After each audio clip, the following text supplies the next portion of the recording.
ಕೂಡಿಸಿ ಬಾರಿಸಿ ಗುಣಾಕಾರ ಎಲ್ಲ ಮಾಡಿ ಇವ್ರು ಹೋಗ್ತಾರೆ ಅಂತ ಯೋಚನೆ ಮಾಡಿದ್ವಿ. ಗೊತ್ತಾಗಿಲ್ಲ, ನೀವ್ ಎಲ್ಲಿದ್ರ ಗೊತ್ತಿಲ್ಲ ನಮ್ಗೆ. ಮಲ್ಲಮ್ಮ ಅಂತ ಹೆಸರು ಬಂತು. ಮಲ್ಲಮ್ಮ ಅಂದ್ರೆ ಹಳ್ಳಿ ಹೆಸರದಲ್ಲಿ ಇದು ಅಂದ್ರಲ್ಲ, ಇದು ಹಳ್ಳಿ ಹೆಸರ ಬೆಂಗಳೂರು ಹೆಸರು ಅಂತ ಅಲ್ಲ ಆಗ್ಯದಿಲ್ಲ ನಿಮ್ಗ. ಆಮೇಲೆ ಬಿಗ್ ಬಾಸ್ ಪಕ್ಕ ಏನೋ ಒಂದು ಪ್ಲಾನ್ ಮಾಡ್ಯಾರ ಈ ಸಲ.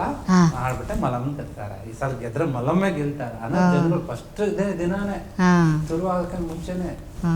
ನೀವ್ ಯಾಕಂದ್ರೆ ನೀವ್ ಹಂಗ ಮಾತಾಡ್ತಿದ್ರಿ, ಅಲ್ಲಿ ಹೋದ್ಮೇಲೆ ಒಳಗ ಶುರು ಆಯ್ತು ಮಲ್ಲಮ್ಮ ಒಂದಿನ ರಚಿಗೆದ್ರೆ ಮಲ್ಲಮ್ಮಂದ ಎಲ್ಲ ಫುಲ್ ಆಟ. ಬಿಗ್ ಬಾಸ್ ಮನೆಲ್ಲ ಮಲ್ಲಮ್ಮಂದ ಅನ್ನೋ ತರ ಇತ್ತು. ನೀವ್ ಹೆಂಗ್ ಆಡ್ಕೊಂಡು ಹೋದ್ ಎಲ್ಲ ಕಡೆ ಹೆಂಗ್ ಹೊಂದಾಣಿ. ಫಸ್ಟ್ನೇ ದಿನ ನೀವು ಹೋದಾಗ ನಿಮ್ನ ಯಾರು ಚೆನ್ನಾಗ್ ಮಾತಾಡ್ತಿದ್ರು?